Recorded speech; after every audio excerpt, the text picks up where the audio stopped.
फंस गई। मछुआरे ने कहा, ये मछली तो कितनी बड़ी है, इसे मैं घर ले जाकर छोटे छोटे टुकड़े कर कर सुखा कर बहुत दिन तक खा सकता हूँ। ओ मछुआरे, मुझे मत मारो, मैं तुम्हारी मदद कर सकती हूँ। मछली की बातें सुनकर, अरे ये मछली तो बात भी कर सकती है, बताओ तुम मेरी क्या मदद कर सकती हो?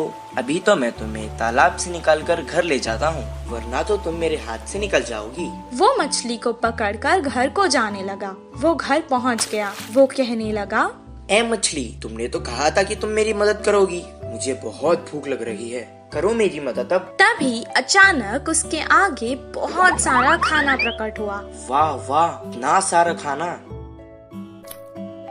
मैं तो तुम्हें यहाँ मारने लाया था, तुमने तो जादू ही कर दिया। इतना सारा खाना मुझे तुमने दिया, अब तो तुम मेरी सबसे अच्छी दोस्त हो। दोनों खुशी खुशी रहने लगे। एक दिन वो बहुत उदास था। मछली ने उसे देखा। क्या हुआ दोस्त, आज तुम बहुत उदास लग रहे हो। अब से तुम्हें मैं कभी नुकसान नहीं पहुँचाऊंगा। मेरी उम्र के बच्चे सभी पाठशाला जाते हैं, मुझे भी पढ़ना पसंद है, पर हर रोज मैं जाल लेकर मछली पकड़ने जाता हूँ। तुम पाठशाला क्यों नहीं जाते? मुझे पढ़ना पसंद है, पर मुझे कुछ याद नहीं रहता, इसीलिए मछली पकड़ने के काम पर लगा दिया। मैं तुम्हें एक उपाय बताऊं? मुझे तुम अपने कान तक ले जाओ। मैं तुम्हें एक मंत्र बताऊंगी, उसे पढ़ने से तुम्हें सब कुछ याद रहेगा और तुम अपनी कक्षा में सबसे अव्वल आओगे। तुम्हारी सब प्रशंसा करेंगे। अच्छा बताओ।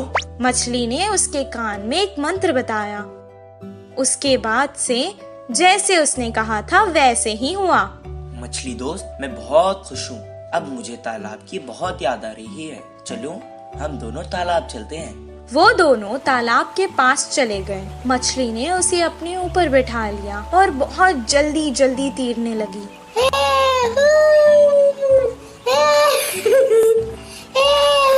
और उसने सारे तालाब की सैर करवाई उसे। सबको देखकर वो बहुत खुश हुआ। जब उसका मन भर गया, वो वापस घर जाने लगा। मछली ने कहा, दोस्त, तुम अकेले ही क्यों जा रहे हो? मुझे भी अपने साथ ले जाओ। मैं जितना खुश पाठशाला में होता हूँ, आज मैंने देख लिया कि तुम उतना ही खुश तालाब में होती हो। मैं तुम्हें तुम्हारी खुशी से दूर नहीं कर सकता, इसीलिए मैं तुम्हें यहाँ छोड़कर जा रहा हूँ। एक जंगल में दो बड़े बड़े पेड़ पास पास थे। एक पेड़ पे कौवे घोंसला बनाकर रहते हैं तो दूसरे पेड़ पर कबूतर रहते थे। पूरा दिन खाना ढूंढते हुए शिकार के लिए भागते थे। शाम ढलते ही अपने अपने स्थानों पर विश्राम करते थे। कौवे के समूह में एक अति आलसी कौवा रहता था। वो उठना ही देर से उठता था। बाकी सारे खाने के लिए बाहर जाते हैं तो ये कहीं ना जाते हुए पेड़ पे ही आराम से रहता था। कुछ ही देर में वो सारे खाना लेकर खाते समय उनमें मिलकर छीन के खाता था। ऐसे उस दिन उनके लाई हुई खाने को समेटकर कौवे एक तरफ और कबूतर एक तरफ समूह में आकर खाते हैं। तो कौवे हर समय झगड़ते हुए अपने अपने बल से आहार लेते थे। कबूतर तो सब मिलजुल कर रहते थे, बिना किसी झंझट के एक सामान बांटकर खाते थे। उन कबूतरों की एकता देख आलसी कौवे ने सोचा कि आहा, उन कबूतरों को तो देखो कितने अच्छे हैं और हमारे देखो कैसे हैं। छी, अगर जन्म लेना ही है तो शेर की तरह लेना चाहिए या फिर कबूतरों की तरह लेना चाहिए। बोलकर बहुत ही उदास हुआ। कुछ देर सोच में पड़ गया और चालाकी से एक चाल चली। कपड़ों को रंग डालने वाले के घर जाकर सफेद रंग में डूब के उठा। उसके बाद अपने आप को शीशे में देखकर उछलने लगा। देखने के लिए कितना सुंदर हूँ, कोई भी मुझे कबूतर ही सोचेगा और कबूतरों के साथ अच्छे से गा सकूंगा। उड़ते हुए जाकर कबूतरों के समूह में मिल गया। धीरे से अच्छे से खा रहा था। खाने के लिए झगड़ा कर रहे कौवे को देख नफरत करने लगा। ऐसे कुछ दिन बाद उस आलसी कौवा बिना कष्ट किए आराम से रहने लगा। एक दिन भूख से बहुत खा गया। गले में खाना अटकने से पानी के लिए रोक नहीं पाया और तुरंत बोल के जोर से चिल्लाने लगा। इससे कौवे की पोल खुल गई और क्या, सारे कबूतर मिलके कौवे को चोट से मारते हुए भगा दिया।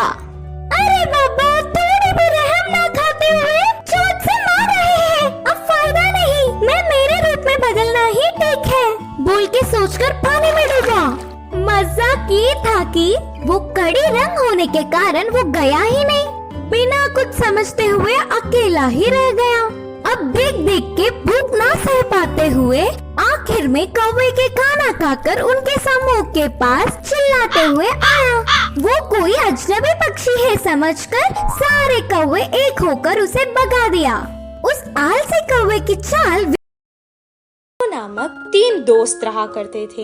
रामू एक किसान था, वो खेत में काम करके खुश रहता था। सोनू एक दूध वाला था। मोनू एक दुकानदार था। एक दिन तीनों दोस्त शहर को कुछ काम से गए। काम पूरा होने तक शाम हो गई। शाम को जब वो लौटकर गांव वापस जा रहे थे, उनको जंगल पार करके वापस जाना था। अचानक आसमान में बादल आ गए।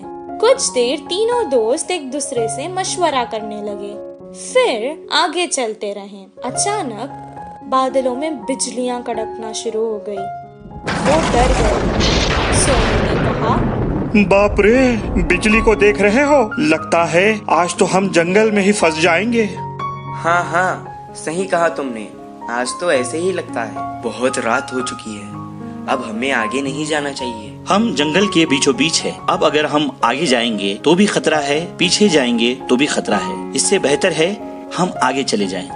इतना कहकर वो बैलगाड़ी आगे चलाने लगा।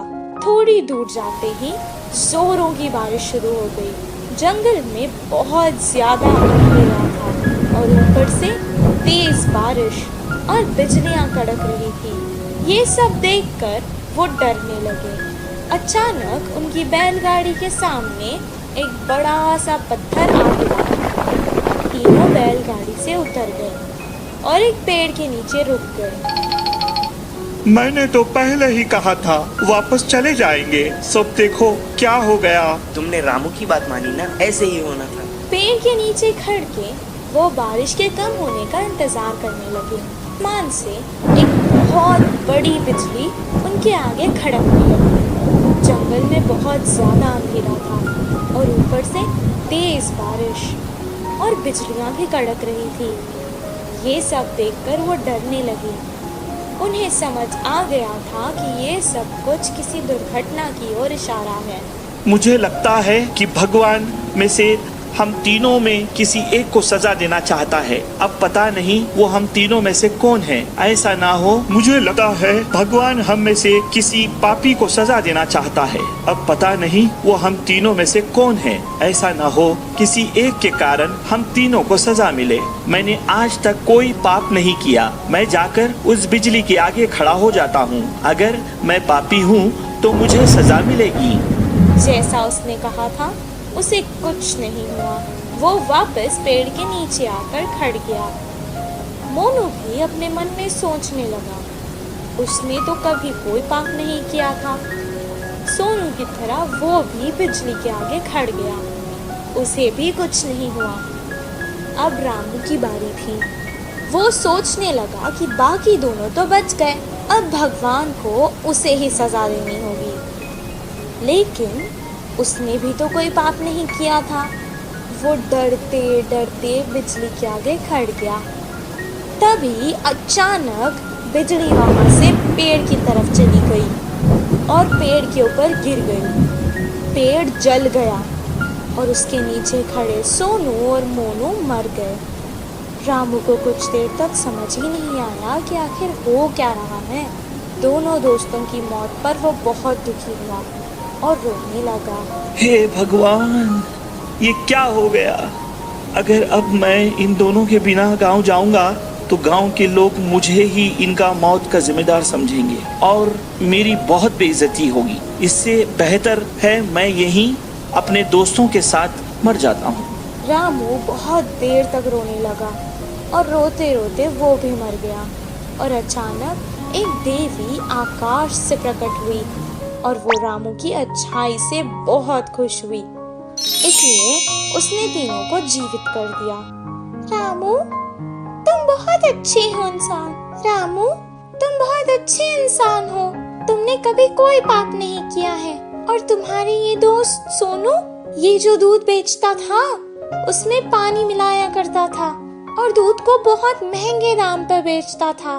तुम्हारा ये दोस्त मोनू, ये जो व्यापार करता था, ये दुकान के सामान में मिलावट करता था और बहुत महंगे दाम पर बेचता था। तुम ही बताओ, क्या ये पाप नहीं? पर तुम बहुत अच्छे हो, सबकी मदद करते हो। तुमने ऐसे पापियों के लिए अपनी जान दे दी। मुझे अच्छा लगा।